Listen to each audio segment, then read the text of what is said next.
চট্টগ্রাম অঞ্চলের পরিচালক মোহাম্মদ শাহজাহান বলেছেন, ঢাকা বিশ্ববিদ্যালয়ের অন্তর থেকে তরুণ ছাত্র সমাজ বার্তা দিয়েছে, বাংলাদেশে ফ্যাসিবাদের যুগ থেকে গণতন্ত্রের যুগে পদার্পণ করেছে। এই ধারাবাহিকতায় আগামী জাতীয় নির্বাচনে জামায়াতে ইসলামী সরকার গঠনের মতো আসনে বিজয়ী হবে।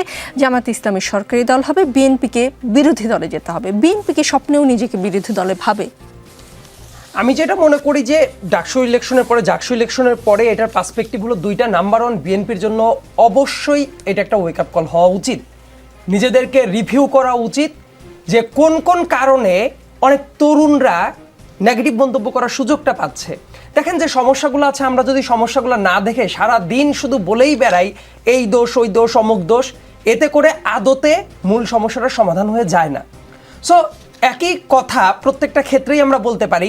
স্টুডেন্ট পলিটিক্সের বাইরে যদি আমরা বৃহত্তর স্কেলে যদি তাকাই, তাহলে অনেক জায়গায় তো আছে অপকর্ম করছে, অনেক জায়গায় আছে কেউ চাঁদাবাজি করছে, কেউ স্ট্রাকচার মানছে না, কেউ বিভিন্ন সুযোগে আইন শৃঙ্খলার অবনতি ঘটাচ্ছে। সেই ব্যাপারগুলোর যে অ্যাকশনগুলো নেওয়া হচ্ছে সেটা দলীয়ভাবে, কিন্তু আমার কাছে মনে হয় দিস ইজ নট এনাফ। এমনকি সামনের ইলেকশনে প্রার্থী সিলেকশনের ক্ষেত্রেও যদি দেখা যায় যে একজন সত্যিকার অর্থেই যোগ্য প্রার্থী না, কিন্তু বিভিন্ন ক্যাপাসিটিতে দেওয়া হলো, এতে করে কিন্তু দলের যে ইমেজ সেটা ভালো হবে না। সো বিএনপির জন্য নিজেদেরকে রিভিউ করার একটা সুযোগ এসেছে। আপনার কি মনে হয় না এই যে ধরেন জামাত পিআর চায়, কিন্তু আবার 300 আসনে প্রার্থীও ঘোষণা করে রেখেছে, কিন্তু আমি প্রশ্নটা শেষ করি। বিএনপি কিন্তু এখনো প্রার্থী ঘোষণা করতে পারেনি। এলাকায় এলাকায় 4 জন 5 জন 6 জন সবাই নিজেকে সম্ভাব্য প্রার্থী হিসেবে মনে করছে, এবং বিভিন্ন গ্রুপের দ্বন্দ্ব প্রায় মারামারি হাতাহাতিতে পরিণত হচ্ছে। বিএনপির প্রার্থী বাছে এই দেরি কি বিএনপিকে আসলে পিছিয়ে দিচ্ছে না? মানে জামায়াতের লোকজন যেটা বলা শুরু করেছে, তারাই ক্ষমতায় যাবে আর বিএনপি বিরোধী দলে থাকবে, প্রার্থী বাছেই তো বিএনপি পেছনে পড়ে যাচ্ছে। সাধারণত যদি ঐতিহাসিকভাবে আপনি তাকান, বিএনপির যেটা রীতি ছিল সেটা হলো তফসিল ঘোষণার পরবর্তী সময় তারা যখন মনোনয়ন ফর্ম বিক্রি করে এবং তারপরে গিয়ে তারা ডিসিশন নেন।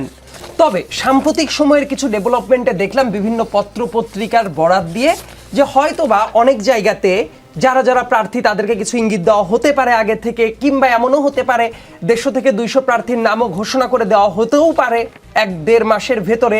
এই ধরনের ইঙ্গিত বিভিন্ন সংবাদ মাধ্যম এবং বিভিন্ন জায়গা থেকে শুনলাম, but this is not conclusive remark. আরেকটা ব্যাপার, জামাত ইসলামীর ওই যে চট্টগ্রাম শাখার যে ভদ্রলোকের কথা বললেন, তাহলে তো তাদের খুশি মনে ফেব্রুয়ারিতে ইলেকশন হবে, এটা তাদের মেনে নেওয়া উচিত।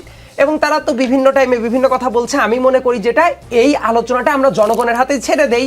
জনগণ যদি ভোট দেয়, যাদেরকে ভোট দিবে তারা ক্ষমতায় যাবে, এতে কোনো আপত্তি দেখি না। তবে তাদের প্রেডিকশনের একটা ঐতিহাসিক ভুল আমি একটু বলি। 1996 সালের জুন মাসের যে ইলেকশনটা হয়, সেই জায়গাতে দেখেন 91 সালে কিন্তু একটা বিএনপি জামাতের ভিতরে একটা আন্ডারস্ট্যান্ডিং ছিল। তারপর আবার আওয়ামী লীগের সাথে একসাথে জামাত আন্দোলনও করেছে। আন্দোলন করার পরে 96 সালে তাদের একটা আন্ডারস্ট্যান্ডিং ছিল যে তারা কোনো জোটবদ্ধ ইলেকশনে যাবে না, তারা এককভাবে ইলেকশন করবে। তাদের ঐতিহাসিক অনেক ব্যক্তিদের বয়ানই আছে, মোটামুটি 100 আসনে তারা নিশ্চিতভাবেই জিতবে। 1996 সালে এ ধরনের তাদের ঘোষণাও ছিল, তাদের প্রেডিকশন পোলে 85 জন নিশ্চিতভাবে জিতবে, এই ধরনেরও কথাবার্তা ছিল। কিন্তু আলটিমেটলি ওই ইলেকশনে জামাত ইসলাম জেতে সর্বমোটে 3টা আসন। সো তাদের এই ধরনের প্রেডিকশনে বড় ধরনের গরমিল হয়, কিন্তু আমি মনে করি না যে তারা বর্তমানে অনেক বেশি দুর্বল। আমার কথা, প্রত্যেকে কি কি জনগণকে দিবে সেই দাবি নিয়ে জনগণের কাছে যাক, জনগণ যাকে ভোট দিয়ে নিয়ে আসবে তারাই দেশের ক্ষমতায় থাকবে। নিশ্চয়ই। শরীফ ওসমান হাদি, 32 নম্বরের বাড়ি ভাঙা হলো, বিভিন্ন জায়গায় তাদের আওয়ামী লীগের অফিস ভাঙা হলো, আওয়ামী লীগের গ্রাম থেকে শহরের শীর্ষস্থানীয় নেতারা পালিয়ে আছে, তারপরে আওয়ামী লীগের ফেরা নিয়ে কেন এত শঙ্কা? দেশের মানুষের মধ্যে কি তাদের প্রতি সমর্থন এখনো আছে, যার কারণে তারা ফিরতে পারে বলে অনেকেই আশঙ্কা করেন? জনসমর্থন না থাকলে কোনো কৌশল কি আসলে সফল হবে তাদের? মানে আবার জনসমর্থন থাকলে তাদেরকে কি জোর করে ঠেকিয়ে রাখা সম্ভব হবে? বিপুল অংশ, মানে জনগণের একটা বিপুল অংশ যদি চায় আওয়ামী লীগ ফেরত আসুক, সেটা তো জোর করে ঠেকানো সম্ভব না। মানে এই ধরনের প্রশ্নগুলো কেন যেন ঘুরে ফিরে আমার কাছেই আসে।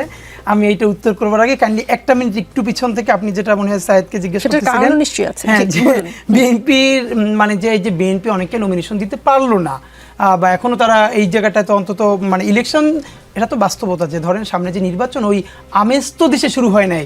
দল সবাই ক্যান্ডিডেট ঘোষণা করে দিবে, তুমুল আকারে সবাই এলাকায় যাবে, কথা বলবো, ওই আমেজটা তো রিয়েলি নাই এখন পর্যন্ত, রাইট?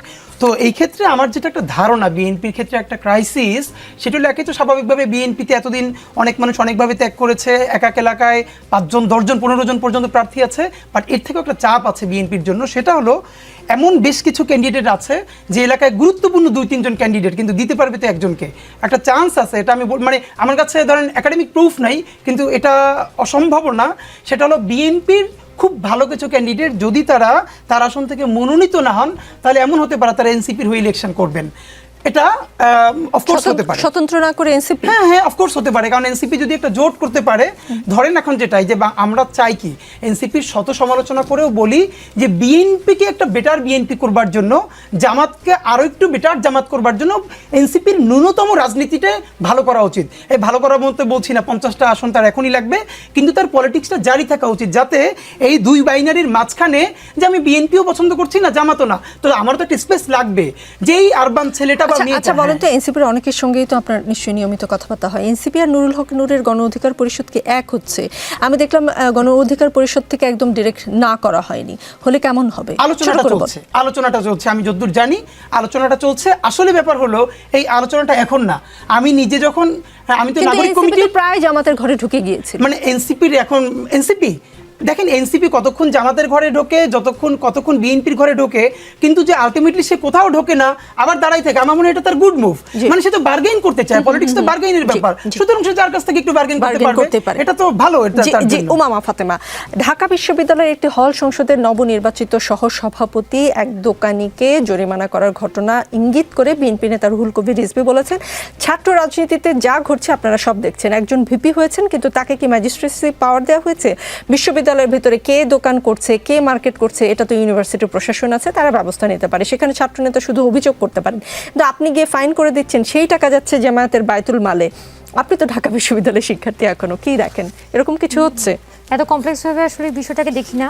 ঢাকা ইউনিভার্সিটির যে ক্যান্টিনগুলো আছে, যে ক্যান্টিনগুলো নিয়ে এখানে বিতর্ক উঠেছে, সেই ক্যান্টিনগুলোর পরিস্থিতি কিন্তু কখনোই খুব একটা ভালো না। এখানে একটা হিউজ সিন্ডিকেট আসলে পরিচালিত হয়।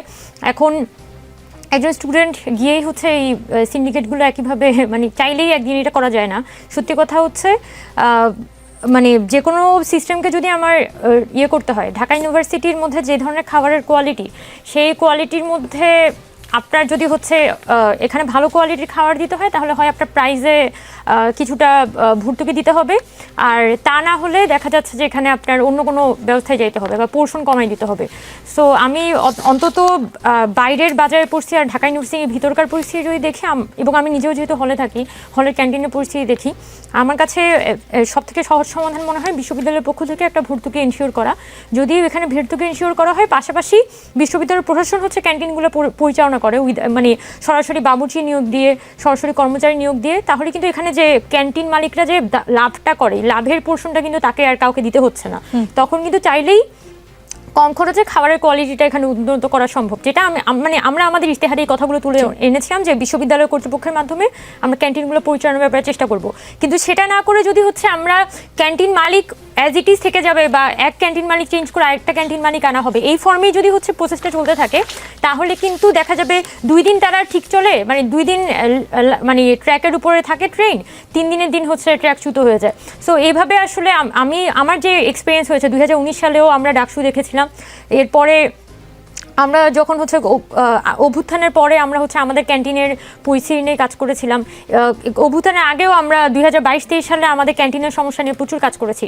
ওই সময়ে আমাদের এগুলো অভিজ্ঞতা যে ঢাকা ইউনিভার্সিটির যে খাবারের সমস্যাটা, এটা হচ্ছে খুবই ইউনিক একটা প্রবলেম। এটা আসলে প্রশাসন যদি স্পেসিফিক্যালি এখানে ভর্তুকি ইনশিওর না করে, তাহলে এখানে আপনি কোয়ালিটিফুল খাবার আসলে দিতে পারবেন, নিশ্চিত করা যাবে না। জি আরিফ রহমান, সময় তো খুব কম, কিন্তু একটা প্রশ্ন করার লোভ সামলাতে পারছি না। আওয়ামী লীগের মতো স্বাধীনতার পক্ষের বিপক্ষের শক্তির বিষয় টেনে দেশের মানুষের মধ্যে বিভক্তি সৃষ্টি করা উচিত হবে না বলে মন্তব্য করেছেন বিএনপি স্থায়ী কমিটির সদস্য সালাউদ্দিন আহমদ। তিনি বলেন, বিএনপি এটি সমর্থন করে না, স্বাধীনতার 54 বছর পরে এই চেতনার ব্যবসা আর চলবে না। চেতনার ব্যবসা তো চলবে না, কিন্তু চেতনাও কি থাকবে না? ছোট করে না, চেতনা তো অবশ্যই থাকবে। মানে ধরেন এই আমাদের এখানে যে 24-এর গণ অভ্যুত্থান, সেই গণ অভ্যুত্থানের যে স্পিরিট, সেটা তো কখনোই 71-এর বাইরে না। সো এই চেতনা বহমান, এই চেতনার বিষয়ে কোনো স্টেকেরই, কোনো পক্ষেরই এটা নিয়ে কোনো আসলে বিতর্ক নাই। সমস্যাটা যেটা হয়, যে ধরেন আমরা যখন জামাত শিবিরের প্রসঙ্গে আলাপ করি, কিন্তু সেইখানেও তো ধরেন আমাদের এই আলাপগুলো থেকে আমরা এই জিনিসটা দেখতে পাই আর কি, যে ধরেন আমরা যেই ভয়টা করি যে শিবির আসলে, যে উমামা বলতেছিল, শিবির আসলে আওয়ামী লীগের আলাপটা যে একটু একটু করে আসে, আওয়ামী লীগের ভিতরে যেভাবে শিবিরের ছেলেগুলো এতদিন ধরে ছিল, এখন তো শিবিরের সুযোগ, শিবির সময়, ওই হলের ওই ছেলেগুলোকে একটা জায়গা করে দিতে হবে না? এই যে ধরেন বিএনপির মতো এত বড় একটা দল, তার প্রত্যেকটা হলে সে প্যানেল দিতে পারতেছে না, কিন্তু শিবিরের প্যানেল প্রস্তুত আছে। কারণ ও যে ওই এক্সিস্টিং পলিটিক্সটার ভিতরে ও আছে কিনা সে ধরনের একটা সন্দেহ তৈরি হয় আর কি মানুষের মনে।